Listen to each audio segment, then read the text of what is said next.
Assalamualaikum warahmatullahi wabarakatuh.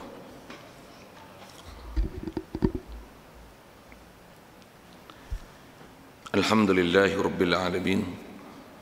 Wassalatu wassalam ala asyrafil anbiya'i wal mursalin wa ala alihi wa sahbihi ajma'in. Subhanaka la ilma lana illa ma 'allamtana innaka antal alimul hakim.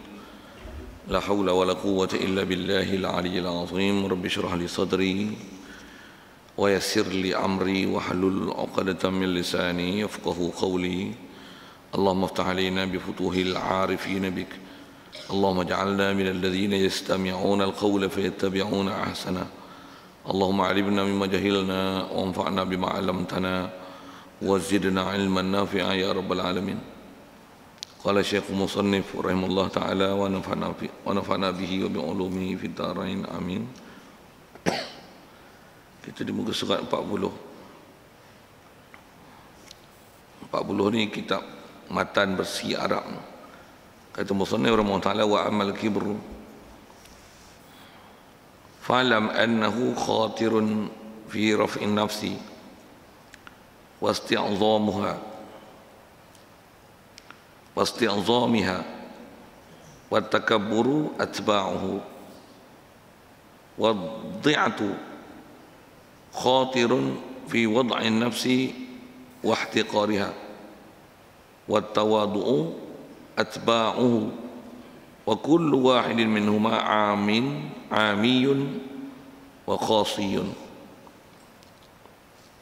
Hadirin sekalian, pertama sekali marilah kita rasakan syukur terima kasih kepada Allah Ta'ala. Syukur terima kasih kita pertama sekali nikmat hidup masih diberi pagi ini, dan marilah kita mensyukuri nikmat itu dengan menyebut alhamdulillahilladzi ahyana ba'dama amatana wa ilaihin nusyur. Walaupun kita dah bangun pada tadi lagi, mungkin kita tak terbaca itu, tak teringat untuk mensyukuri nikmat itu. Syukur juga kita dapat Islam, dan syukur kita Allah Ta'ala jadikan Islam kita ni boleh ke masjid, ke surau, ke majlis ilmu, dan dengan itu dapat memahami, mempelajari, memantapkan apa yang kita dengar dan belajar, terima maklumat daripada Nabi SAW, dan dijadikan kita pula begitu lembut hati, boleh taat patuh perintahnya, meninggalkan larangannya. Diberi pula kesihatan, kelapangan masa, yang kalau lihat sekeliling kita tak semua orang dapat nikmat-nikmat itu. Syukur banyak-banyak, segala nikmat besar-besar itu masih dianugerah ke kita, dan diberikan pula pada kita keupayaan pagi ini untuk boleh hadir untuk solat subuh berjemaah. Dan insya-Allah kita nak menyambung bacaan kitab daripada kitab Minhajul Abidin. Kita dalam masjid ni main niat iktikaf sama-sama. Kalau tak niat lagi, kalau pas niatnya saja aku iktikaf dalam masjid ni kerana Allah Ta'ala. Kata Musannif rahimahullah ta'ala wa ammal kibru fa'lam annahu khatirun fi raf'in nafsi wa isti'zamiha wa takabburu atba'uhu والضعة خاطر في وضع النفس واستحقارها والتواضع أتباعه وكل واحد منهما عامي وخاصي. Ada sekalian apa yang kita nak sambung dengan apa nak baca kitab ni. Imam Ghazali nak menyebut, nak mengakhirkan kitab dia dalam bab hati ini, sekali lagi meringkaskan dan merumuskan tentang bab takabbur.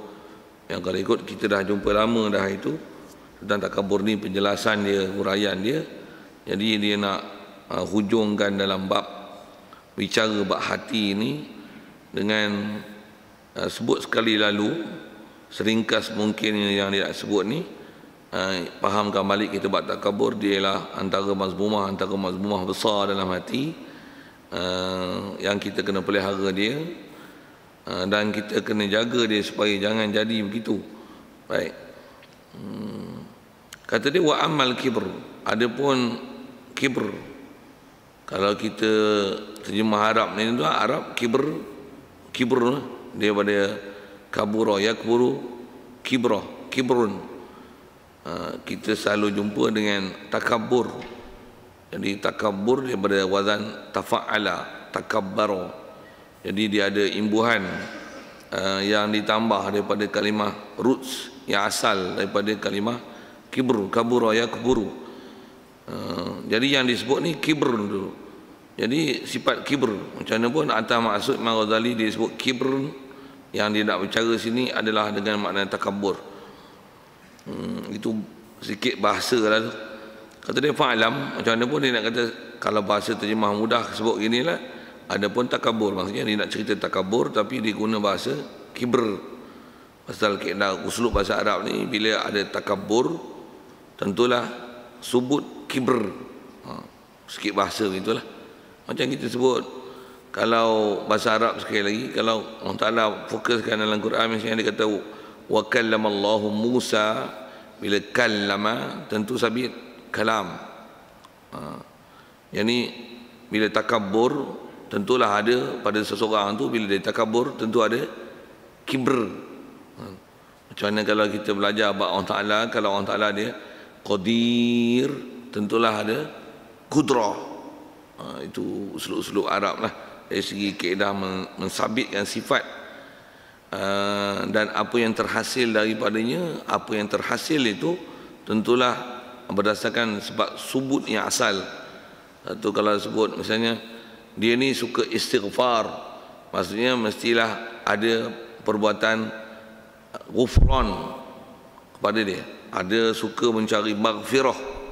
Jadi cuma yang tu bahasa Arab sikit tuan-tuan, kok susah nak telan uslub bahasanya itu sedikit. Kalau dengan bahasa Inggerisnya, kalau kita sebut kata he drove the car, tentulah maksudnya sebelum jadi drove tu dia drive dulu. Bila dah drive tentulah dia yang bawa, tentulah dia drivernya. Yang tu kot bahasa moden, bahasa Inggerisnya. Jadi kadang-kadang kalau saya sebut dengan kallama tadi, kallama tu kallama Allah fi'il madhi. Bila kallama tentulah ada takallum, pasal kallama yukallimu, taklim, takallama. Bila kallama mesti ada takallama, bila kallama mesti asalnya daripada kalama, tentulah ada kalam. Cuma bahasa Arab dia punya usul bahasa tu lagi halus, tapi dia nak sebut dengan format macam itulah. Jadi asal kita nak bicara ada takabur, tapi dia dengan simpelnya menggunakan bahasa al-kibr. Okey, tak boleh nak telan tu ngaji Arab mah saya nak sebut ke mana. Fa'lam, macam mana pun fokus dia nak sebut. Kalau tak boleh nak tangkap bahasa tu, fokuslah bahawasanya apa dia nak sebut, walaupun disebut dengan bahasa kibr, tapi maksud dia adalah takabur. Jadi fa'lam annahu khatirun bi raf'in nafsi wa isti'dhamiha, kata dia, wa takabburu atba'ahu. Asal bahasa kalau tengok lughawiyan, maksudnya dari sudut bahasa, sebab kita nak ambil faham dalam kaedah istilah-istilah ni, tak dapat tidak, dia kena tengok bahasa Arab yang asal datang dulu macam mana. Lepas tu bila datangnya Nabi SAW, antara kesan datang Quran, datang Nabi Muhammad SAW adalah mengubahkan makna kalimah Arab yang asal daripada makna lughawi kepada makna istilahi. Itu memang antara salah satu kesan datangnya Quran, datangnya Islam yang Rasulullah bawa, yang dibawa Quran, yang Quran ni bahasa Arab, yang Arab asal ada makna wadhi Arab asal, tapi bila datangnya Quran mengubahkan makna asal itu. Jadi ada makna asal dalam bahasa Arab ni. Jadi macam mana pun kalau tengok bahasa Arab asal kibr, atau dia kata ke fa'lam annahu, bahasanya sifat kibr, dialah khatirun, dialah satu lintasan hati. Boleh terjemah gitu, maksudnya satu lintasan hati. Lintasan hati fi raf'in nafsi, pada nak mengangkat diri. Jadi kalau tengok pada sudut bahasa, asal bahasa, asal kibr pun kalau tengok bahasa Arabnya daripada kaburo, kita selalu dengar kabir, akbar. Bahasa terjemah mudah dia besar lah. Jadi kalau sebut kibr, maksudnya ada sifat kebesaran. Besar ni apa? Besar macam-macam sudut lah besar. Ada besar rumah, besar kereta, besar pangkat, besar harta benda, besar ilmu, apa saja benda yang umumnya ada kebesaran di situ, bahasa disebut ada kibr. Itu juga besar perut, buah pergi ke bahasa gitu. Apa lagi besar? Besar kaki, besar badan. Asalnya kabura. Besar. Besar pemberian, besar kedekut. Asal namanya kabura, besar. Umum bahasa besar tu. Jadi umum makna kibr tu adalah khatir, dia ialah lintasan hati. Pasal di bawah hati, kibr ni asal yang dimuradkan dengan takabur tu adalah perasaan hati, lintasan hati fi raf'in nafsi, untuk mengangkat diri, besarkan diri. Jadi itu maksud yang di sinilah, wasti'zamiha, dan mengagungkan dia ataupun memuliakan dia, merasakan diri kita great. Itu kot istizam azim itu. Jadi itu umum kibr. Dan kata dia wa takabburu atba'uhu, dan takabbur adalah pengikutnya. Baik, kalau itu apa beza sikit kalau bahasa Arabnya kibr dan takabbur? Kita ngaji bahasa sikit pagi ni. Jadi kibr tu umumnya tadi makna kebesaran. Jadi kalau takabbur, kalau kita belajar bahasa Arab, dia wazan daripada takabbaro, yang takabbaru, takabburon, dia wazan tafa'ala, yang tafa'alu, tafa'ulan. Kalau kibr tadi daripada kaburo, ya kaburu kibroh, kibr daripada kaburo je. Jadi ada takabbaro wazan sulasi mazid, ada ta di hadapan tafa'ala, yang antara kaedah Arab ni bila ada imbuhan ta di hadapan tu, dia antara maknanya makna mutawa'ah. Maksudnya ada dah terkesan pada diri seorang, bukan saja kebesaran itu, sifat besar tu, sifat lintasan di hati untuk rasa besar, megah gitu. Bahkan bila takabbara ni, dia dah bersebati dan dah ada efek terkesan daripada sifat membesarkan diri dia tu, dan apa saja umum makna lugawinya besar tu, benda tu dah jadi mantap dan dagah daging dengan dia. Tu ada makna takabbara. Pasal kalau bahasa Arab ni tafa'ala tu, dia ialah dengan makna mutawa'ah. Kalau bahasa Arab dia dengan makna husulu asari syai'an ta'aluqi fi'lil muta'addi. Dia ialah keberhasilan sesuatu sifat yang asalnya kalau disebut bahasa perbuatan tu, fi'il tu fi'il muta'addi, perbuatan melampau. Bila kita buat sesuatu, kesan tu ada. Kalau sikit dengan bahasa hari ni, kalau kita sebut kasara, boleh mudah terjemah pecah. Kalau salah satu makna kasara, bila kita kasarakan sesuatu, maka inkasara ataupun takassara. Apa beza kasara dengan inkasara ataupun takassara? Kasara pecah, bila takassara maksudnya jadi pecah. Kalau qata'a potong, taqatta'a terpotong. Apa makna beza potong dengan terpotong? Potong baru perbuatan buat. Bila terpotong, dah hasil potong.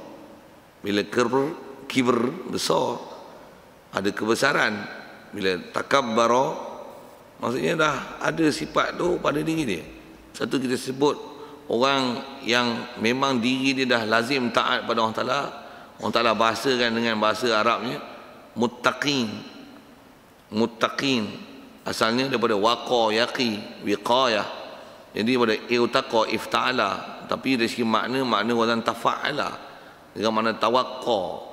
Jadi bila tawaqqa tafa'ala, yani iutaqa ittaqa yattaqi ittiqan fa huwa muttaqin. Jadi kalau waqa makna pelihara, muttaqin orang yang dah jadi sebati pada dia memelihara dan menjaga hukum hakam perintah Allah Ta'ala. Satu tak dipanggil muttaqin, melainkan orang yang dah jadi darah daging dia istiqamah untuk ada sifat taqwa. Orang panggil muttaqin pasal dia ada mutawa'ah, ada husul ta'alluq fi'il muta'addi, barulah dipanggil muttaqin. Kalau hanya sekadar sat takwa, sat tak takwa, sikit bahasa itu, sat taat tak taat, sat dahaka, sat taat, yang ni tak panggil muttaqin. Baru ada sifat nak jaga diri, baru waqa yaqi. Tapi bila muttaqin, dia ada makna tafa'ala, dia ada makna mutawa'ah. Begitu jugalah dengan kibr. Umum kibr ni sifat besar, lintasan di hati, Tapi bila itu dah jadi kesebatian pada dia, dia takabbar. Jadi semestinya takabbar ni dia ialah atba'ul kibr. Apa dia? Dia ialah ikutan, dia ialah keberhasilan daripada sifat kibr. Macam kita sebut dia ni bodoh, lepas tu jadi bodoh. Bersi bahasa Melayu gitu. Kalau jahat, dia bukan saja buat sekali jahat, tapi terjahat. Ter dengan mana jadi jahat. Bukan ter dengan mana paling jahat. Ada terimbuhan dengan mana superlatif. Tapi ter di sini dengan mana jadi jahat. Macam mana sebar, tersebar. Maksudnya apa? Dah jadi tersebar. Dah jadi berkembang perkara itu. Saya nak ajar bahasa, disebut bahasa, saya ajar bahasa lah kat tuan-tuan. Macam mana? Supaya apa yang dia baca tu, kalau orang nak menafaatkan situ, menafaatkanlah. Kalau tak menafaat pun, dengar saya khabar. Ni nak keedah nak faham Arab kan?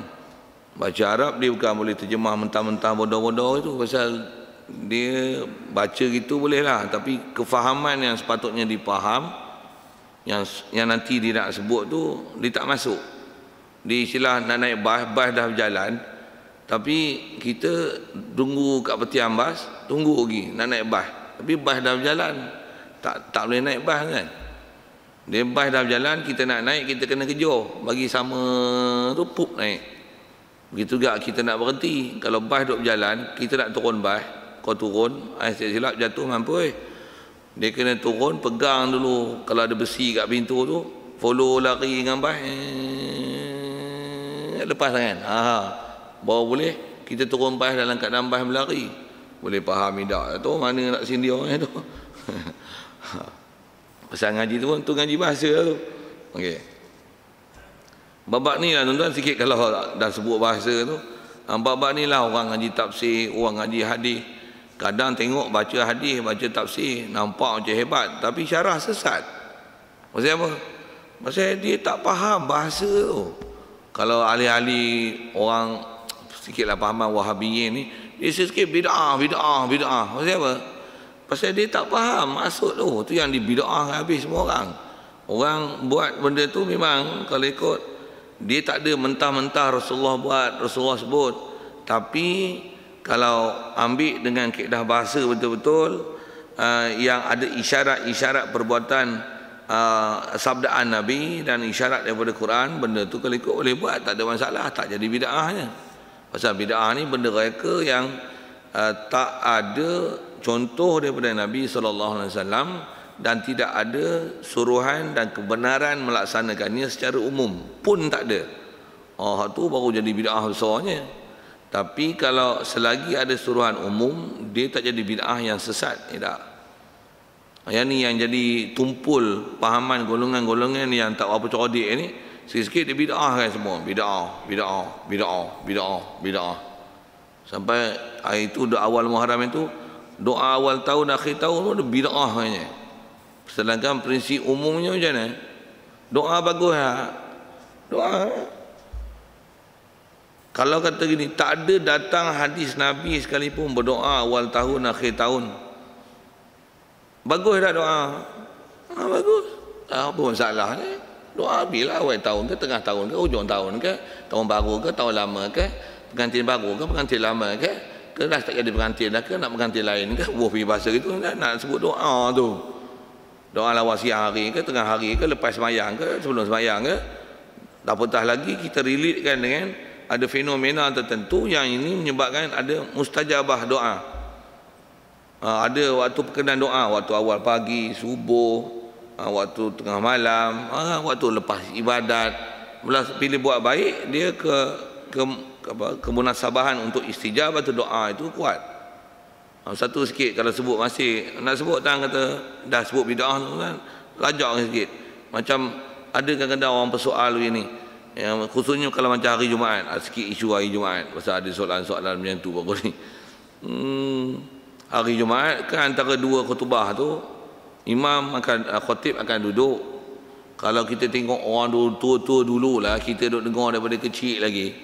Tambah amalan di Malaysia ni, bila khatib duduk je, nanti Tok Bilal ada setengah masjid dia sampai Tok Bilal menjerit berselawat, Allahumma salli wa sallim ala sayyidina Muhammad ada.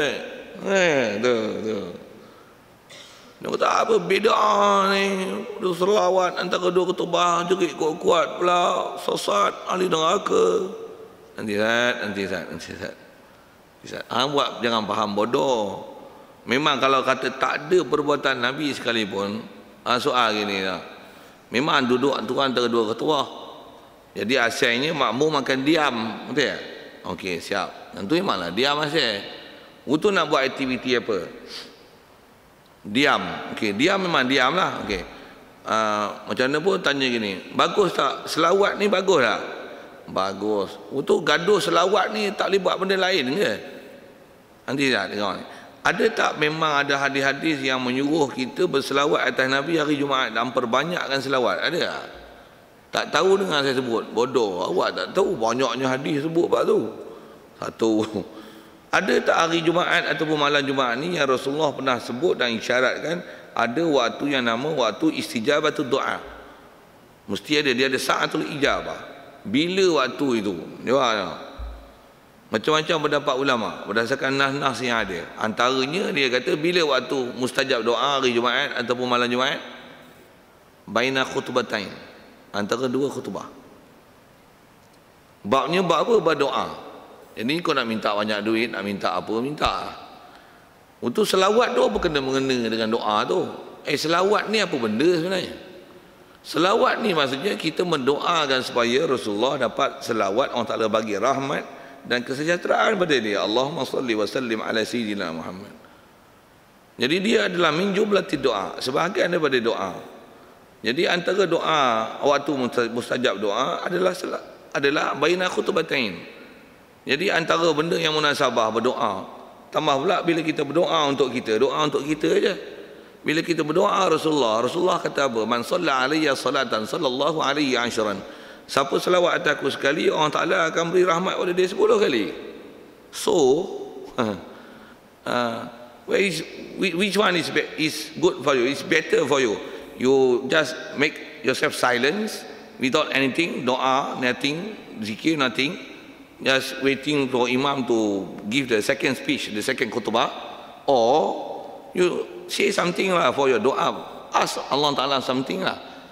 Dan if you want to ask, what thing is the best thing you want to ask? Doa lah for our Prophet sallallahu alaihi wasallam, sallallahu alaihi salatan, sallallahu alaihi man salla alaihi salatan sallallahu alaihi ashran. Maksudnya minta 10 kali.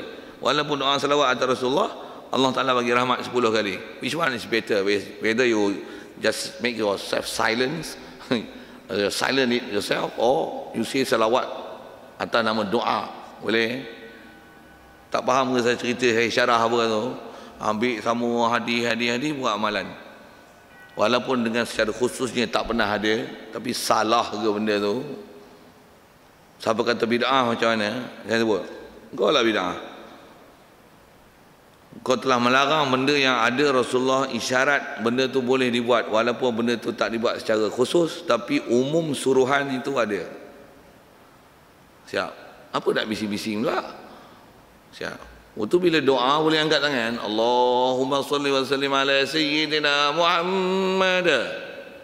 Umum doa boleh angkat tangan. Angkat, jalan. Hai, macam-macam nak kelahi tu. Tapi bila ada orang berdoa, dia kata, mana hadis Nabi? Dua selawat antara dua khutbah mana? Mampu tak jumpa? Memang tak ada. Kalau tak ada, memang tak ada lah. Tapi boleh ke? Isu tu juga macam selawat-selawat antara sembahyang tarawih. Anda syarah gitu tuan-tuan, dia panjang sikit tu. Bagi selesai tu sikit. Nak sebut format tu. Selawat sembahyang tarawih. Asal sembahyang tarawih tu sembahyang apa? Sembahyang rehat. Habis sembahyang rehat. Sembahyang pula. Asalnya gitulah tu yang nama tarawih, daripada tarwihata ni. Tarawih maksudnya sembahyang rehat-rehat. Zaman sahabat dulu sembahyang rehat ni, dia lepas 4 rakaat dua-dua, dia orang buat apa? Tawaf 7 kali. Rehat dia bukan rehat tak buat aktiviti langsung. Rehat dia maksudnya dia rehat semayang. Tapi rehat tu diisi apa? Tawaf 7. Kalau tanya mana hadis Nabi lepas Rasulullah sembahyang 4 rakaat tawaf 7 kali, Memanglah tak ada bodoh. Buah tu bodoh tu kat dia. Tapi bagus tak tawaf sunat kat Masjidil Haram? Bagus. Daripada kau duduk saja sembang tambah balut rokok pula buat apa? It's better for you. Tawaf 7 kali. Lepas tu sembahyang pula Allahu Akbar. Ahli Mekah dulu sembahyang macam tu. Ahli Madinah cemburu. Dia orang rehat pasal dia orang tak boleh tawaf ahli Madinah. Untuk dia orang buat apa? Atas nama tarawih dah 20 je. Dia buat apa lagi? Dia tambah antara rehat tu 4 rakaat lagi. Dia tak mau rehat, bahasanya rehat daripada tarawih, tapi tambah pula 4 rakaat atas nama qiyam Ramadan. Atas nama sembahyang sunat mutlak, bukan atas nama sembahyang tarawih angka atas sebut ulama bahas lama dah 20. Jadi kalau nak buah nama tarawih pun buah bila sembahyang untuk qiyam Ramadan, umum bahasa macam tu. Tu yang dia orang asal 20, antara 4 tu kalau ahli Mekah duk 7 dia orang 4 lagi rakaat. Jadi ada 16 lagi rakaat tambahan. 20 campur 16 36 rakaat untuk tarawih. Siapa? Ahli Madinah. Ahli Madinah dulu. Ahli Madinah sekarang macam-macam pening lah. Ahli Madinah sekarang bukan macam dulu. Mekah sekarang bukan macam Mekah dulu. Lah ni gigi pun nampak jam aja. Tak faham sudah. Sikit isu-isu bangunan lah sikit lah tu. Saya nak cerita apa? Untuk selawat antara sembahyang tarawih boleh. Daripada duduk diam je. Ada tak waktu bagus untuk berdoa situ? Bagus. Waktu kalau doa seorang-seorang, agak-agak ada tak timbul motivasi untuk buat beramalan? Tak ada. Waktu apa kaedah untuk buat amalan supaya dia nampak meriah sikit? Bersahut-sahutlah. Allahumma salli ala Sayyidina Muhammad sallallahu alaihi. Kan jadi seronok nak beramal tu. Pula tu bila sebut nama Nabi, apa kaedahnya? Disuruh kita berselawat kat atas Nabi. Sebut nama Sayyidina Abu Bakar, Umar, Uthman. Nak buat apa? Sebut sahabat, disuruh taradi ahli sahabat. Sebut Sayyidina Abu Bakar radhiyallahu anhu. Boleh. Apa masalah? Memang tak ada khusus, tapi ada amiyun yang umumnya ada kebenaran dan benda tu benda baik. Siapa nak pertikaikan kebaikan tersebut? Mai yang budak-budak kepala otak cerdik tak apa cerdik ni bidah. Ambuh begitu. Kita sepak kat bapak tu sambil-sambil tu. Nak ngaji apa? Pasal nak ngaji lugha, kibr, takabur. Yang ni adalah ikut daripada takabur. Bila asalnya kibr, itu ada takabur. Tu ambil mana tu? Maksud dia bahasa Arab. Inna anzalnahu Qur'anan Arabiyyan. Satu ulama bahas. Pasal kami turun Quran Arabi. Awal Arabi. Maksudnya dalam bahasa Arab. Mudah terjemah itu. Apa maksud bahasa Arab? Bila sebut Arabiyyan tu apa yang Arabinya? Dia uslub Arabi, qawaid Arabi, lughahnya Arabi, zuq dia Arabi, cara faham dilalah dia dan istiqaqat dia adalah Arabi. Jadi kau tak belajar Arab macam mana kau nak faham tu betul-betul? Bahkan orang Arab pun kadang ada benda tak faham. Siapa yang jago dalam nak faham ni? Tentu para ulama. Kau tak main kitab berjilid-jilid tuan, nak cakap nak cerita terjemah je, senang sangat. Tapi nak ambil dipaham Quran ni bukan translation only. Dia ada benda yang tersirat. Nah, antara pembahasan tu lughah. Lughah tu saja pun kalau orang yang bukan ahli dia tenggelam dalam laut lemah gitu je. Pasal apa? Alat tak cukup untuk memproses. Yang itulah saya sebut tu. Macam saya sebut kat tuan-tuan lah, saya sebut tadi. Kalau saya tak sebut tu, saya sebut bahasa Inggeris pun. Apa drive, macam mana boleh past tense apa tu. Waktu jadi driver, kita pun dia ni driver. Walaupun bahasa Inggeris tu dipakai, tanya drove apa tu? Tak faham lah teman drove. Dia tak kerti tapi driver dia tahu. Jadi maksudnya ada benda yang dia tak boleh nak telan sudut bahasa. Soalnya pun very simple macam tu saya sebut. Baik. Nak cerita apa tu? Asal dan sebut tanda kata al-kibr, dia lintasan pada hati untuk umumnya istilah nak membesarkan, ada perasaan nak besarkan dalam diri dan kita nak rasakan great dalam bab harta, dalam bab diri, dalam bab apa pangkat, dalam bab apa saja, bab nama. Untuk umumnya bahasa apa-apa saja untuk mengangkat diri, lintasan di hati macam tu, dia ialah kibr. Bila takaburnya apa? Dia adalah tentulah efek daripada kibr. Dan benda tu pula bila kata takabbara sebut dia dengan makna mutawa', maksudnya benda tu dah sebut kat dia, dah sabit, bahkan dah sebati. Orang panggil takabbur. Baik. Kemudian wadhi'atu khatirun fi wad'i nafsi. Baik nak sebut dhi'ah lah. Apa benda dhi'ah ni? Dah kibr, lawan dia, kita cuma selalu bahasa Melayu kita sebut tawadhu'. Pasal kabura besar, maksudnya naikkan diri. Asal terjemah bahasa besar, tapi dengan kendaki